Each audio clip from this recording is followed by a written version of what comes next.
네, 뉴스타트 3부로 이어가겠습니다. 트럼프 대통령이 이번엔 이란이 미국에 휴전을 요청했다고 주장했습니다. 이란은 트럼프의 거짓말이라면서 부인했는데요. 다만 패제시켜야 한 대통령은 대립은 무의미하다면서 종전 의사를 내비쳤습니다. 트럼프의 대국민 연설에 관심이 쏠리고 있는데요. 시장은 종전 가능성에 예민하게 반응했습니다. 뉴욕 연결해 보겠습니다. 이승윤 특파원, 트럼프 대통령이 잠시 뒤 대국민 담화를 발표할 예정인데 어떤 내용 예상됩니까? 네, 트럼프 대통령은 한국 시간으로 잠시 뒤인 오늘 오전 10시에 이란 전쟁에 관한 최신 상황을 대중에게 알리는 연설을 할 예정입니다. 주로 이란 전쟁의 성과를 소개하고 2, 3주 안에 미군을 철군하겠다는 내용이 담길 것으로 보입니다. 트럼프 대통령은 트루스 소셜을 통해 새로운 이란 정권의 대통령이 방금 미국에 휴전을 요청했다고 주장했습니다. 또 휴전을 요청한 당사자가 전임자보다 덜 급진적이고 똑똑하다며 호르무즈 해협의 안전이 확보될 때 휴전을 고려할 것이라고 밝혔습니다. 이는 이란 군부와 달리 온건한 성향으로 분류되는 의사 출신의 마수드 페제시키안 이란 대통령을 중심으로 한 새 정권을 의미하는 것일 수도 있습니다.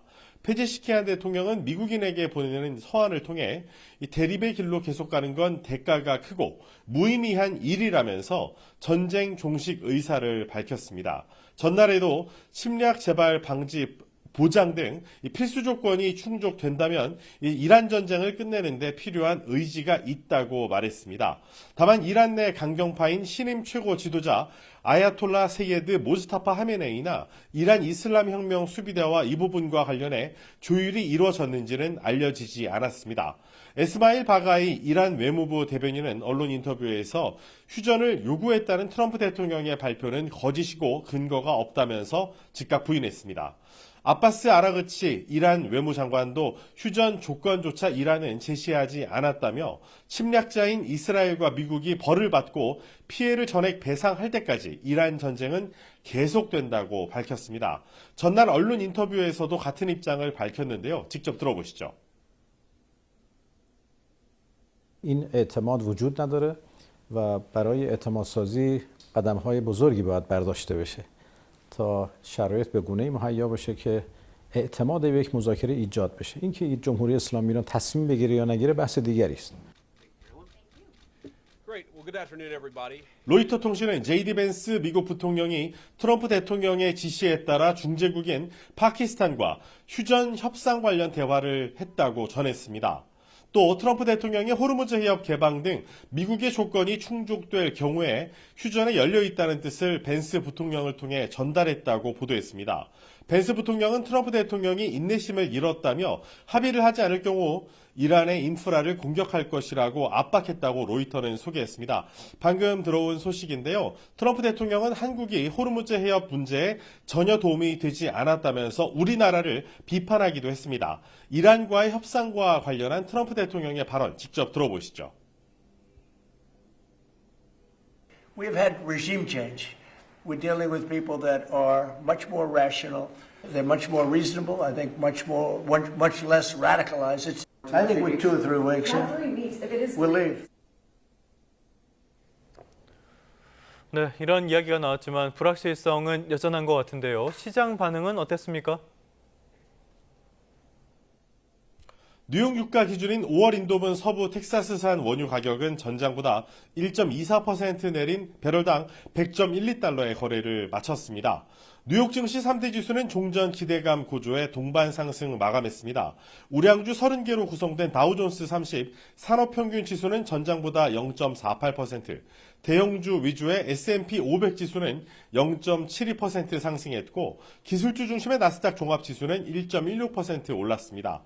원달러 환율은 1,513.3원에 거래를 마쳤습니다. 하지만 경제 전문가들은 트럼프 대통령 특유의 불확실성을 고려할 때 언제든지 이런 상황은 뒤바뀔 수 있다고 경고하고 있습니다. 또 제가 1시간 전에 전해드렸던 ADP의 3월 민간 고용은 6만 2천 명 증가, 미국 공급관리협회의 3월 제조업 구매 관리자 지수는 52.7로 수치를 정정해서 알려드립니다. 지금까지 뉴욕에서 YTN 이승윤입니다. 트럼프가 이렇게 연일 종전을 강조하는 배경에는 급격하게 치솟은 유가가 있습니다. 이란 전쟁 이후 한 달여 만에 35%나 오른 미국의 휘발유 값이 반전 여론에 기름을 붓고 있습니다. 신호 기자의 보도입니다. 미국 휘발유 평균 가격이 갤런당 4달러를 넘은 날, 트럼프 대통령이 받은 첫 질문은 유가 대책이었습니다. Gas prices, today they hit $4. What is the plan to bring them back down? All I have to do is leave Iran, and we'll be doing that very soon, and they'll become tumbling down. 미국에서 휘발유 평균값 4달러는 고물가를 체감하는 기준선으로 인식됩니다. 이란 전쟁을 시작하고 나서 35%나 올랐습니다. 2022년 8월 이후 최고치인데 지역별로는 5달러를 넘어버린 곳도 많습니다. 기름값을 어떻게 내릴 것인지를 묻자 트럼프 대통령이 종전이나 철군을 시사한 것은 여론이 그만큼 심각하기 때문입니다. It's just ridiculous. I got 10 gallons for $50. It's just this whole war situation. It's just causing everything to go up. It's absolutely dumb. I don't know why we're even over there in the first place. It's just causing a havoc on everybody. 11월 중간 선거를 앞둔 트럼프 대통령 입장에서는 인플레이션으로 인한 반정부 여론의 확산을 차단하는 것이 급선무입니다. Who we vote for really matter when we talk about that. So I think we need to really take that time to think about our power to use to vote. 지난 주말 미국 50개 주에서 열린 왕은 없다 시위 참가자는 최대 900만 명으로 추산됐습니다. 반 트럼프의 반전 여론이 더해지면서 지난해보다 시위 규모가 훨씬 커졌습니다.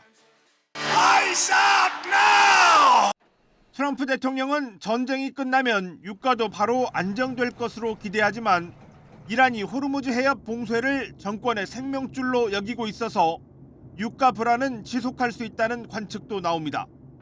YTN 신호입니다.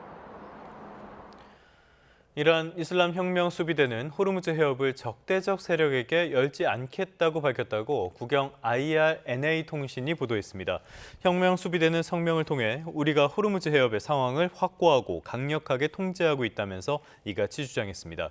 이어 미국 대통령의 우스꽝스러운 쇼에도 호르무즈 해협이 이란의 적들에게 개방되는 일은 결코 없을 것이라고 강조했습니다. 이들은 같은 날 이스라엘 심장부와 중동 여러 지역을 겨냥해 탄도미사일과 순항미사일, 드론 등을 발사했다고 밝히기도 했습니다. 트럼프의 대국민 연설을 앞두고 이스라엘과 이란의 공습은 오히려 더 격화하는 양상입니다. 이란의 미사일 공격으로 이스라엘에선 어린이를 포함해 여러 명의 사상자가 나왔고 이스라엘은 테헤란과 베이루트에 대규모 공습을 퍼부었습니다. 요르단 암만에서 조수연 특파원이 보도합니다. 건물 곳곳이 부서졌고 외벽은 검게 그을렸습니다. 이스라엘 중부 도시에 이란 미사일이 떨어져 사상자가 속출했습니다. 부상자 가운데는 11살 소녀도 있었습니다. אבא שלי ישנה פה, ואנחנו רואים את החורים. התעוררנו בבום, ראינו על הרצפה זכוכיות, תריסים, הכל שבור. 쿠웨이트 국제공항의 연료 탱크도 드론 공격을 받았고 아랍에미리트에선 격추된 드론 파편에 부상자가 발생했습니다. 지난 주말 참전을 선언한 예멘 후티 반군은 이스라엘을 향해 세 번째로 미사일을 발사했습니다. والتي استهدفت بدفعة من الصواريخ البالستية أهدافا حساسة للعدو الإسرائيلي جنوبي فلسطين المحتلة. 이스라엘도 이란을 상대로 광범위한 파상 공습을 이어갔습니다. 테헤란 곳곳에서 폭발이 잇따랐고 중부와 남서부의 철강단지, 기상 관측소 등이 타격을 받은 것으로 전해졌습니다. 이란 적십자사는 지금까지 11만 3천 개 이상의 민간 시설이 파괴됐다고 주장했습니다. 이스라엘은 헤즈볼라 거점인 레바논에서도 공습을 벌여 헤즈볼라 고위 지휘관을 제거했다고 발표했습니다. 레바논 보건부는 이 과정에서 20여 명이 숨지거나 다친 것으로 집계했습니다. 미국의 종전 압박 속에 이란과 이스라엘의 공습 강도가 높아지면서 민간인 피해가 더 커질 수 있다는 우려가 나오고 있습니다. 암만에서 YTN 조수연입니다. 트럼프 행정부가 이란 전쟁 와중에 이라크 주재 대사관 등 미국 외교시설을 공격한 배후에 대해 최대 300만 달러, 우리 돈 45억 5천만 원의 현상금을 내걸었습니다. 미 국무부의 테러 정보 신고 보상 프로그램인 정의에 대한 보상은 X 계정을 통해 바그다드와 다른 지역의 미 대사관을 겨냥한 테러 공격을 막는 데 도움을 달라고 밝혔습니다. 또 이란과 연계된 테러 민병대 그룹 또는 이 공격에 책임이 있는 다른 자들에 대한 정보가 있다면 제보해달라며 당신의 제보가 이주 지원과 보상금 자격을 줄 수 있다고 덧붙였습니다. 지난 2월 말 이번 전쟁이 시작된 이후 이라크 수도 바그다드에 있는 미국 대사관과 외교 지원센터 또 에르빌의 미 총영사관은 로켓과 드론 공격에 노출됐습니다.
트럼프 대통령이 조기 종전 가능성을 잇따라 언급하면서 미국이 일방적으로 승리를 선언한 뒤 전쟁을 마무리하는 이른바 셀프 종전 수순에 돌입할 수 있다는 관측이 나옵니다.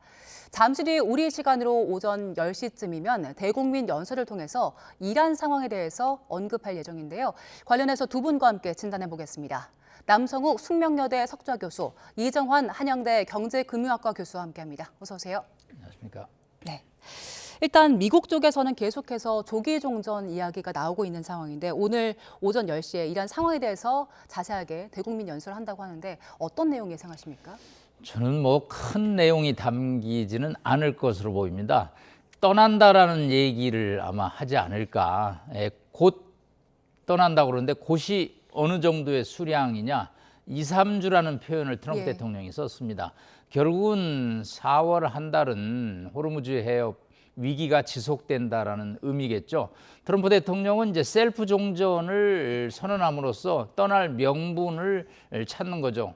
다만 그러면 호르무즈 해협을 방치하고 떠나는 것이냐? 이제 이 문제에 관해서는 결국은 이란과 협상을 지루하게 지속을 해야 될 것이지 않느냐. 지금 마크롱 대통령이 일본을 방문하고 이제 한국을 방문하러 오는데 일본에서 그런 얘기를 했습니다. 이렇게 전쟁을 일으켜놓고 떠나면 어떡하느냐. 즉 호르무즈 해협의 안전이 확보되지 않은 상황에서 트럼프 대통령을 비난하는 그런 발언을 한 것은 그만큼 전쟁 후의 상황이 간단치 않다는 것이고 이 후유증 부작용이 최소 6개월에서 1년을 갈 것으로 국제경제에 큰 그림자를 던져줄 거로 예상이 되고 있습니다. 트럼프 대통령이 이전에 얘기했던 걸 보면 호르무즈 해협 그대로 두고 거기 통행하는 나라들이 알아서 해라, 책임져라 라는 얘기를 했다가 또 최근에 나온 발언을 보니까 이란 새 정권의 대통령이 방금 미국에 휴전을 요청했다 하면서 호르무즈 해협과도 관련된 이야기를 했습니다. 해협이 개방되고 자유롭고 안전이 확보될 때 고려를 하겠다라는 얘기를 했는데 이게 호르무즈 해협을 그냥 두고 가겠다는 겁니까? 아니면 개방이 될 때까지 기다리겠다는 겁니까? 그냥 두고 가겠다라는 것은 동맹국을 겨냥한 메시지로 봅니다. 한국, 일본 등 국제사회에서 호르무즈 해협을 이용해서 에너지를 공급받는 나라들이 알아서 책임져라. 지금 뭐 동맹국들에게 파병을 요청했지만 어느 국가도 동참하지 않은 데 대해서 이제 화가 나 있는 상황이죠. 그런 상황에서 호르무즈 해협을 떠나면 이용 국가들이 경제적이나 정치적, 군사적으로 알아서 판단하라고 그랬는데 마침 이제 페제스키안 이란 대통령이 서한을 보냈다는 뉴스를 하고 있습니다. 다만 이제 페제스키안 대통령이 이란 정부 내에서 온건파이자 이 군 혁명 수비대에 크게 영향력을 못 미치는 실무적인 온건파거든요. 그래서 이란이 이런 것을 발송하는 것은 화전 양면 작전을 전개하는 것이 아니겠느냐. 즉 트럼프 대통령도 강원 작전을 쓰니까 이란도 화전 양면 작전을 통해서 우리 이란 사람들 미국인에게 아무 감정 없다. 이거는 잘못된 전쟁이기 때문에 미국 국민들이 트럼프 대통령을 말려달라는 식으로 이제 서한을 보냈고, 트럼프 대통령은 이란이 휴전을 요청하고 있다. 그렇기 때문에 그렇다면 내가 호르무즈협을 떠날 때 이 호르무즈협을 안정화시켜 놓고 떠나겠다라는 입장이 뭐 매일 시시각각 변하기 때문에 종잡을 수는 없는데, 일단 오늘 한국 시간 10시에 예. 트럼프 대통령이 이제 메시지를 보내는데, 메시지의 핵심은 유가 안정, 글로벌 위기 안정에 총력을 다하고 있는 것으로 보입니다. 지금 갤런당 4달러를 넘어서고 있다는 것은 미국의 고물가 고유가에 아주 결정적인 충격을 주고 있기 때문에 트럼프 대통령은 어떻게든 휴전 메시지를 포장해서 발표함으로써 미국 경제 안정, 또 국제 경제의 안전을 확보하는 데 총력을 기울이고 있는 것으로 보입니다. 예, 그 갤런당 4달러 넘어선 상황에 대해서 짚어주셨는데, 이게 그 경제적인 의미는 잠시 뒤에 짚어보고 정치적으로는 어떤 의미가 있는 겁니까? 네, 미국 정가 워싱턴 선거 국면에서 갤런당 4달러가 넘었으면 집권 여당이 패배한다라는 속설이 있습니다. 뭐 미국 정가에서 몇 가지의 그런 이제 룰이 있는데, 뭐 이게 학술적으로 꼭 정리된 것은 아니지만 그만큼 심리적인 마지노선이죠. 미국 국민들은 거의 모든 국민들이 차를 가지고 다닙니다. 대중교통 수단이 발전되지 않았기 때문에 차가 없으면 이동이 불가능한데, 저희가 미국에서 과거에 공부할 때는 갤런당 1불 99, 2달러가 안 됐거든요. 근데 지금 4달러가 돼 있기 때문에 미국 국민들이 느끼는 심리적 충격은 매우 크고, 이것은 결국은 집권 여당 트럼프 대통령에 대한 불만으로 비화되기 때문에 오는 11월 중간 선거에서 공화당이 패배할 것이라는 것은 뭐 각종 여론조사에서 자주 지금 등장하고 있는 예측입니다. 예.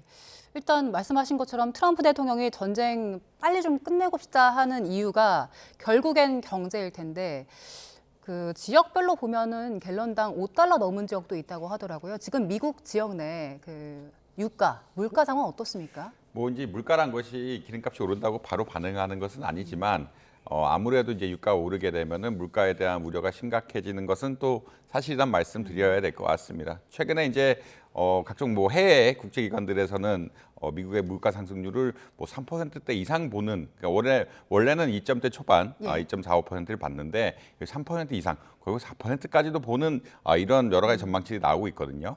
그것의 근간에는 아무래도 이 휘발유 가격 상승, 지금 뭐 WTI 가격이 뭐 지난 그 전쟁 전에 비해서 뭐 35% 이상 올랐다라고 이야기하는데, 이게 뭐 150달러까지 가고 150달러까지 가면은 갤런당 5달러 이상의 어떤 기름값이 예측이 되고, 이렇게 5달러 이상의 기름값이 예측이 되면은 사실 그러니까 물류비 자체가 굉장히 올라간다라고 보시면 될 것 같거든요. 물류비, 운송비 모든 것들이 가격이 올라가게 되고, 이런 그 기름을 통해서 만드는 또 여러 가지 생산물 가격이 올라가다 보니까 인플레이션에 대한 우려들이 있다라고 이야기를 하고 있습니다.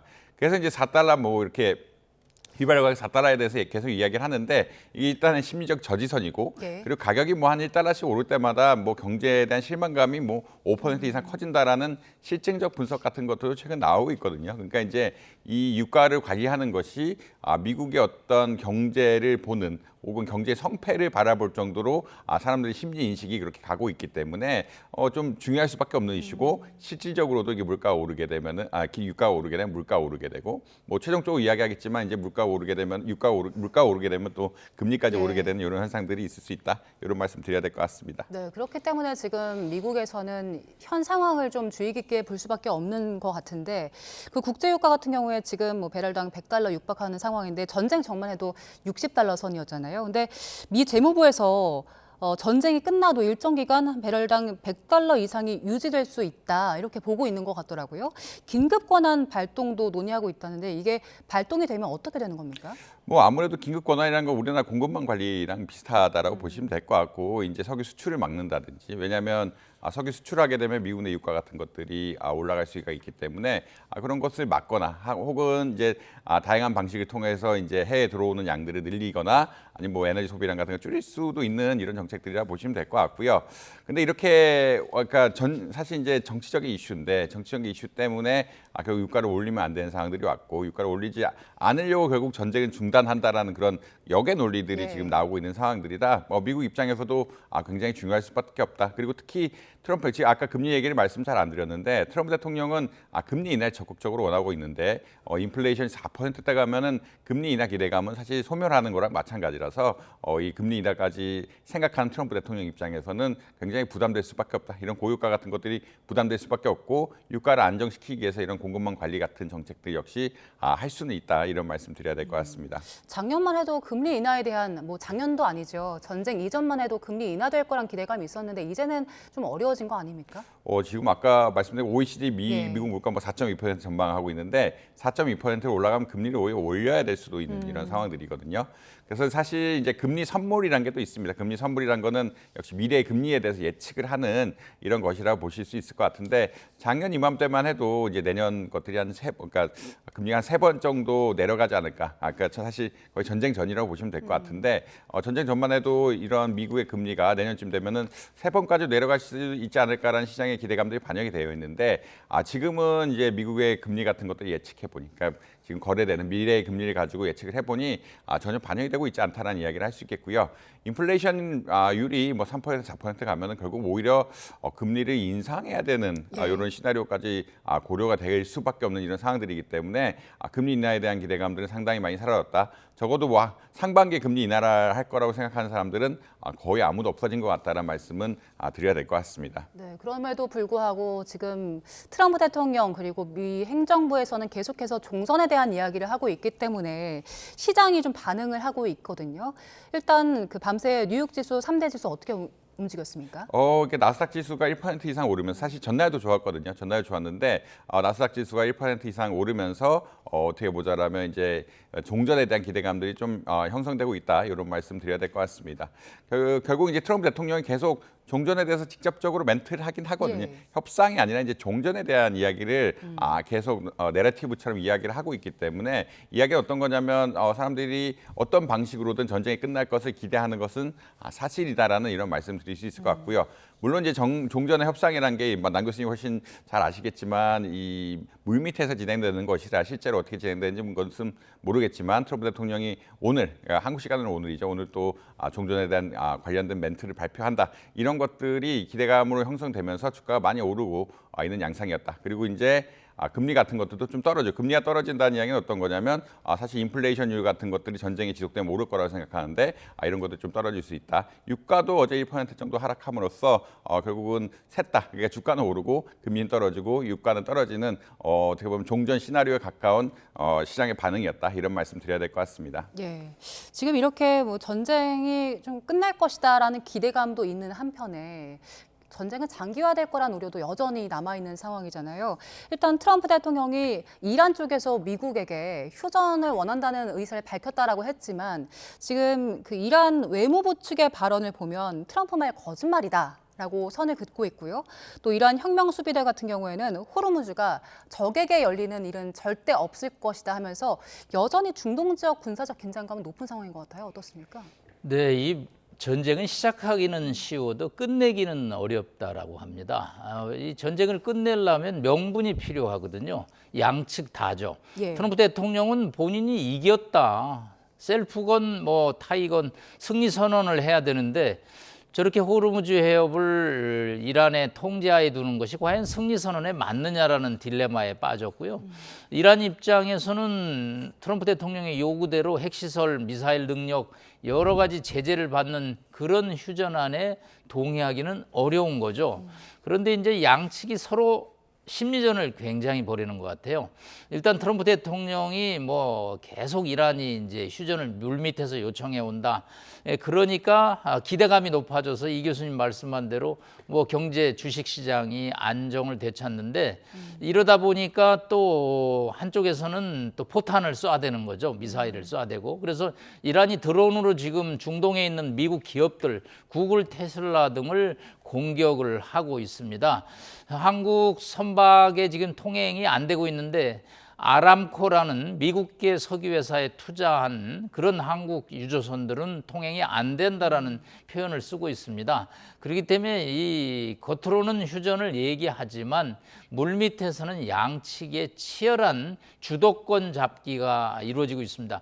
사실 페제스키안 대통령이 이제 문서로 보냈다라는 것은 과거의 구두의 어떤 협상 소식보다는 진일보했지만 이걸 다시 이란 외무부하고 혁명수비대 쪽에서 가짜, 뭐 거짓 이렇게 부인함으로써 진위가 뭐냐. 이제 트럼프 대통령이 너무 이 페제스키안 편지를 가지고 부풀리고 이란이 뭐 거의 새 정부가 들어섰다 이런 표현을 쓰니까 이란이 또 한 발자국 빼면서 그렇지 않다라는 아침 저녁 아니 실시간으로 상대를 혼란스럽게 반응하는 그런 지금 이란 전략이 이루어지고 있기 때문에 휴전이 뭐 금주내에 이루어진다. 뭐 원래 4월 6일 얘기를 했었죠. 그런데 뭐 트럼프 대통령의 시한은 뭐 48시간서부터 지금 한 4차례 번복이 됐기 때문에 지금 뭐 2, 3주라는 표현을 썼는데 2, 3주를 다 채우고 4월 말 왜냐하면 5월 14, 15가 트럼프 대통령의 베이징 방중이 이루어지기 때문에 그 전에 뭐 가닥을 잡고 가야 되지 않냐. 특히 이제 중국이 처음으로 나서기 시작했습니다. 그동안에는 이제 유조선 원유 확보에 총력을 기울이라고 이 분쟁에 개입하지 않았는데 처음으로 중국 외교부가 이 중동 분쟁에 개입해서 중재를 하겠다라는 얘기를 합니다. 과거에 이제 트르키예나 파키스탄의 중재가 사실상 큰 효력을 발휘하지 못했습니다. 지난주에 원래 파키스탄 이슬라마바드에서 이루어지려고 그랬는데 이란이 불참을 해서 무산됐는데 중국이 나서서 중재 역할을 하면 공정한 중개자라는 입장에서 이란 측이 좀 반응을 보일 것이고 또 미국도 중국이 중재를 놨는데 중국의 중재 노력을 거부하기는 좀 어려운 양상이 있거든요. 그래서 저는 이 휴전으로 가는 길목에서 중국의 중재 역할이 상당 부분 성과를 거두기를 기대하고 있는 현실입니다. 교수님 말씀해 주신 것처럼 전쟁을 끝내는 게 일단 더 어려운 상황이고 전쟁이 끝난 뒤에도 걱정이잖아요. 지금 트럼프 대통령은 그 호르무즈 해협과 관련해서는 동맹국에게 책임을 떠넘길 것 같은데 그렇게 되면 뭐 우리도 그쪽에 이제 유조선 지나야 되는 상황인데 어떻게 대응해야 됩니까? 네, 일단 한국이 26척의 배가 지금 나오지 못하고 있습니다. 그중에 유조선이 9척이죠. 그러니까 원유 공급이 지금 저희가 안 되고 있어서 5부제, 2부제까지 에너지 절약 캠페인이 나올 수밖에 없는 상황이죠. 자, 이 양측의 휴전 조건에 가장 치열하게 대립하는 부분이 바로 호르무즈 해협의 무사 자유로운 통행입니다. 사실 트럼프 대통령이 공격 명분이었던 뭐 핵물질은 이미 그건 어느 정도 소멸이 됐다라고 보고요. 이란은 자유롭고 법적인 권리라는 거죠. 호르무즈에 대한 통행을. 그래서 과거에도 통행료를 받겠다라고 2013년에도 선언한 적이 있습니다. 사실 뭐 200만 달러 30억 원을 내면 통행을 시켜주겠다고 그래서 사람들이 그럴 수가 있냐라고 깜짝 놀라지만 뭐 어느 정도 전혀 또 근거가 없지는 않습니다. 운하하고 해협은 국제법상에서 좀 차이가 있습니다. 운하는 돈을 주고 건설했기 때문에 운하 사용료를 받습니다. 예를 들어서 수에즈 운하는 한 6억 원 정도의 통행료를 받거든요. 파나마 운하도 마찬가지고요. 근데 해협은 국제법상 무사 자유로운 통행이 보장되는데 일부 동남아 국가에서는 해협의 안전 보장이라는 비용으로 뭐 소액 그렇게 큰 금액은 아니지만 소액을 거두기 때문에 이란 입장에서는 전후 복구 사업에서 뭔가 수익을 찾아야 되는데 이 호르무즈 해협의 통행료에 대해서 상당 부분 관심을 가질 수밖에 없습니다. 왜냐하면 지금 기뢰가 많이 깔려 있고 여전히 군사적으로 불안한데 이 전쟁이 끝났다고 해서 내일부터 자유롭게 유조선들이 다닌다?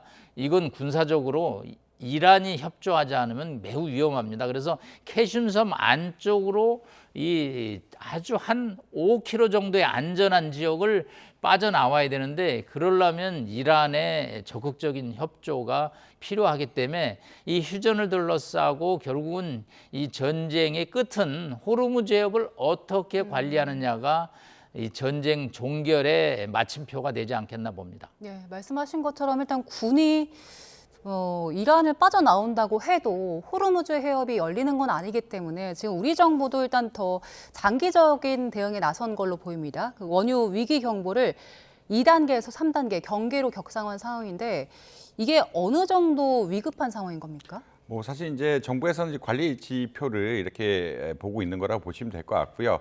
아까 이제 유가에 대해서 잠깐 말씀드렸는데 유가가 한번 오르게 되면은 예. 오를 때는 빨리 오르지만 특히나 이제 선물이란 것은 미래의 가격이기 때문에 미래의 가격 같은 것들은 전망을 하고요. 전망 같은 것들이 이게 좀 빨리 오르는 경향성들이 있고 내려갈 때는 선물 가격 이거 물론 미래 예측이긴 하지만 좀 천천히 갈 수밖에 없는 상황들이 있습니다. 아무래도 이제 유가가 올라갔다는 이야기, 공급이 부족했다는 이야기인데 공급이 부족하는 것이 아무래도 이제 호르무즈 해협을 못 통과한 요인이 하나가 있고요. 두 번째는 이제 이 중동에서 감산 같은 것들을 하는 것이 같이 영향이 있기 때문에 중동에 감산했다는 이야기는 어떤 거냐면 생산 시설을 중단했다는 이야기거든요. 예. 생산 시설의 가동을 중단했다는 이야기인데 이 가동을 중단하게 되면은 다시 돌리려 그러면 또 한참 걸리는 이런 시나리오들이 나오게 될 수밖에 없다. 결국은 이 정부에서는 이제 전쟁이 끝나더라도 유가가 쉽게 떨어지지 않을 것에 대해서 염려를 하고 있고 호르무즈 해협에 대해서 봉쇄 같은 것들이 잘 풀리지가 않으면 아무래도 우리나라가 수입하고 최근에 뭐 석유화학 산업에서 나프타 같은 이야기들이 계속 많이 나오고 있는데 중동에서 수입하는 원유라든지 원유 부산물들이 잘 수입이 안 될 수밖에 없는 이런 상황들이거든요. 그렇다는 이야기는 어떤 거냐면 굉장히 관리할 수밖에 없다. 그러니까 전쟁이 장기화될 가능성의 염두를 두고 미리 사전적으로 대응하는 이런 자세라고 아마 이해하시면 될 것 같습니다. 그러니까 결국은 이 주위에서 경계로 올라갈 거라고 하고 있는데 경계로 올라간다는 이야기는 예전보다 위중하다. 그리고 보통 단계적으로 올라가는 거기 때문에 이런 상황들이 있고 지금 당장의 문제보다는 이제 앞으로 장기화되면은 유가라든지 공급이라든지 이런 것들에 대해서 사전적으로 굉장히 관리를 하는 것들. 그리고 지금 또 수요 같은 게 늘어나게 되면 유가가 또 폭등하게 되고 유가가 폭등하게 되면은 사실 심리를 또 자극하는 부분들이 있거든요. 그런 것을 사전적으로 막는 이런 역할을 한다. 이런 말씀 드릴 수 있을 것 같습니다. 예, 당장 오늘 0시부터 격상이 된 상황이고요. 일단 그 유가에 대해서 장기적으로 해협 문제가 해결이 되지 않는 한 오를 것이고 해협 문제가 해결이 돼도 어느 정도 그 상승세는 이어질 거란 말씀이신데 보통 전쟁이 끝나고 나서 유가가 좀 안정세를 찾으려면 얼마나 걸립니까? 뭐 기본적으로 이제 이 공장을 다시 돌리려면 설비가 와야 되는 게 중요한 거거든요. 지금 감산했던 설비가 얼마나 빨리 회복이 되느냐. 그리고 감산을 했을 때 실제로 또 사람들이 염려하는 것은 감산하는 게 수익이 좋다라고 하면 그 중동 국가들 흔히 말하는 오펙 플러스라는 국가들이 과연 다시 증산할 것인가에 대해서 또 염려가 많다라는 말씀 드릴 수 있을 것 같습니다. 일반적으로 뭐 6개월에서 1년 쌓이면 이런 공장 같은 거에 다시 돌아오면서 더 흔히 말하는 유가가 안정될 수 있을 거라고 생각하는데 그거랑은 별개로 지금 전략적으로 이런 이미 감산한 중동 국가들이 증산을 다시 할 것이냐. 혹은 호르무즈 해협에 대해서 얼마나 또 이게 통행료 같은 것도 부과하면서 유가 상승을 부추길 수 있을 것이냐 이런 불확실성이 굉장히 많기 때문에 단순한 시나리오를 적용하기는 조금 어려운 것 같다. 그러니까 일반적으로 증산하고 감산하는 시나리오가 아니라 지금 전쟁 때문에 감산했고 전쟁 때문에 운송비 같은 게도 올라갈 수 있는 상황이기 때문에 함부로 예측하기는 조금 어렵다. 그러니까 일반적으로 물결 1년 볼 수도 있지만 그것을 지금 적용하기는 조금 무리가 있다. 이런 말씀 드릴 수 있을 것 같습니다. 네, 상황이 좀 다른 때보다 복잡하다 보니까 단순하게 예측하기는 어렵다는 말씀이신데 일단 그 위기경보 경계로 격상하면서 정부에서는 그 첫 단계로 공공기관차 5보제에서 2보제로 좀 강화하기로 했고요. 또 민간 차량들은 그 공공주차장 이용할 때 제한이 들어가더라고요. 강화가 된다고 해서 얼마나 효과가 있겠습니까? 뭐 사실 이게 얼마나 효과가 있을까라기보다는 예. 이게 이제 2부제 같은 것들은 뭐 2부제를 한다고 해도 주차를 안 하면 또 이렇게 사람들이 그냥 왔다 갔다 할 수도 있는 거거든요. 예, 이게 다른 주차장 가면 되죠. 주차장에 대해서 이제 사실은 이렇게 하는 거기 때문에 뭐 실질적인 효과가 뭐 엄청 많다라고 보기는 좀 어렵다. 그러니까 이제 2부제까지 가면 좀 다른 이야기긴 한데 근데 이제 전체 이부제가 아니라 공공기관에 대해서 이부제를 하고 있는 거고, 공공기관에 대해서 이부제 한다는 거는 다른 쪽으로 민간 쪽으로 갈 수 있는 영역들이 있기 때문에 효과가 어마어마하다라고, 사실 그러니까 경제적으로 효과가 어마어마하다고 이야기는 조금 어렵다, 이런 말씀 드릴 수 있을 것 같고요. 다만 이렇게 경보 체계를 가면서 차근차근 올리고 있거든요. 차근차근 올리고 있다는 이야기는 어떤 거냐면 공공부터 하나씩 올리고 이게 유가가 안정이 되지 않으면 민간에 대해서도 적용할 수 있다라는 그런 시사점을 지닌다라고 보시면 될 것 같습니다. 결국은 특히나 이제 물류나 운송을 제외하고 일반 승용차에 대해서는 장기적으로 또 이게 적용할 수 있는, 우리나라 예전에 30년 전에 걸프전에 이런 사태들이 한번 있었는데, 그러니까 공공부터 올라가면서 결국 민간에도 적용할 수 있는 이런 시나리오가 나올 수가 있기 때문에 그런 관점을 좀 보는 게 낫지 않냐. 지금 자체, 지금 공공에서 오부제하고 이부제 하는 것 자체는 사실 이제 아무래도 민간으로 나갈 수도 있고 공공에 주차를 안 할 수도 있고 여러 가지 방식들이 있기 때문에 효과가 엄청 크다라고 할 수는 없다. 다만 이런 것들이 단계로 가면서 위급할 때는 민간의 오부제, 민간의 10부제 혹은 민간의 2부제까지 갈 수도 있는 이런 초석이다라고 아마 이해하시면 될 것 같습니다. 정부가 이렇게 에너지 소비 줄이려는 노력을 하는 한편에 또 공급 관련해서도 노력을 하고 있는 상황이잖아요. 일단 어제 주한 이란 대사가 요청이 있으면 한국 선박들에 대해서 호르무즈 해협 통과를 조율하겠다, 이런 발언을 했거든요. 만약에 조율이 된다면 실질적으로 좀 유가 안정하는 데는 효과가 있겠습니까?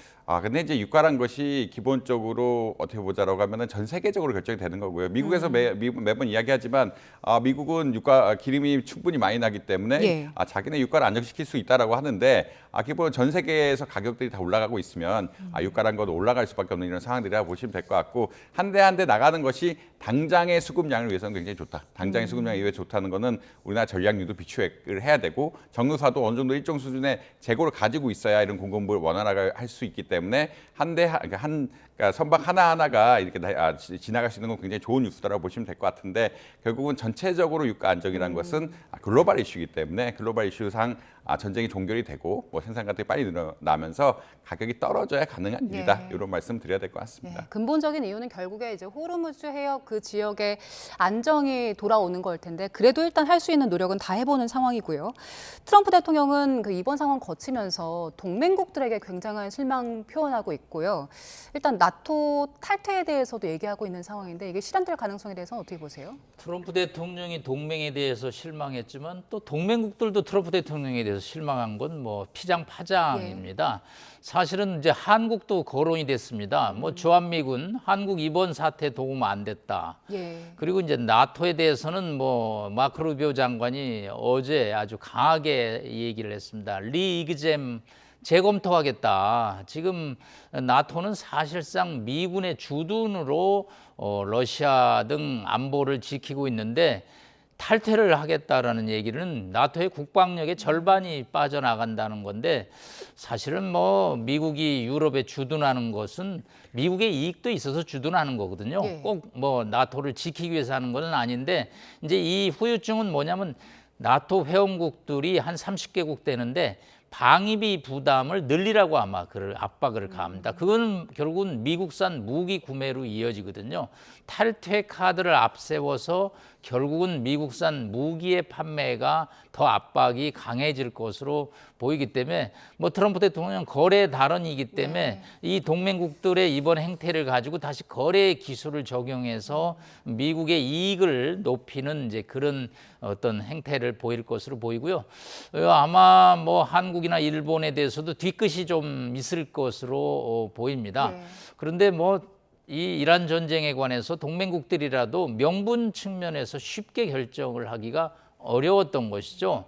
예를 들어서 나쁜 행동을 했다라는 것이 국제법적으로 명백하면 동맹국들이 참여가 가능한데, 이란의 핵 개발인데 결국은 작년 12일 전쟁 6월에 3차례 전쟁으로 핵물질 공격을 강하게 이루어졌거든요. 그리고 협상을 하는 중이기 때문에 전반적인 미국 내 일부 여론조차도 이스라엘 네타냐후 총리의 부추김, 그 다음에 1월에 베네수엘라에서 마두로 대통령을 핀셋으로 제거하는 작전에 이제 트럼프 대통령이 고무된 거 아니냐. 그런데 베네수엘라와 중동, 이란은 많은 차이점이 있는데 그런 점을 너무 군사작전에서 간과하지 않았느냐. 그래서 결국은 이게 수렁으로 점차 빠져 들어가서 잘못하면 과거의 베트남 전쟁 등 미군이 희생됐던 전쟁 시나리오로 갈 수 있기 때문에 트럼프 대통령이 이제 오늘 10시에도 대국민 연설을 할 때도 빨리 이 전쟁이 끝난다는 걸 아마 강조할 겁니다. 그래서 숫자로 2, 3주를 얘기를 했기 때문에 아마 미국의 경제적인 위기 안정에 총력을 다하는 그런 연설이 이루어질 것으로 보입니다. 예, 그 마지막으로 짧게 앞서 한국이 도움 안 됐다 주한미군 거론하면서 불만 표시했는데 이게 관세 부과로 좀 더 부담을 주는 쪽으로 연결될 수도 있겠습니까? 네, 전반적으로 지금 한미 관세 협상이 실행 단계에 있죠. 국회를 우리 법안이 통과했습니다. 3,500억 달러를 매년 200억 달러씩 미국에 투자를 하는데 이런 문제에 관해서 이제 우리의 입김보다는 미국의 주도권이 좀 더 강화되고요. 지금 미국의 정보통신부 차관이 와 있는데 정통망 그 망법에 대해서도 불만을 어제 표시를 하고 있습니다. 그렇기 때문에 한미 협상에서 미국의 목소리를 아마 강화하는 그런 계기로 이란 전쟁을 활용할 수도 있다고 볼 수 있겠습니다. 예, 알겠습니다. 이제 잠시 뒤 한 2시간 반쯤 뒤면은 트럼프 대통령이 대국민 연설 메시지를 발표할 텐데요. 함께 지켜보도록 하고요. 지금까지 두 분과 함께 상황 분석해봤습니다. 남성욱 숙명여대 석좌 교수, 이정환 한양대 경제금융학과 교수와 함께했습니다. 고맙습니다.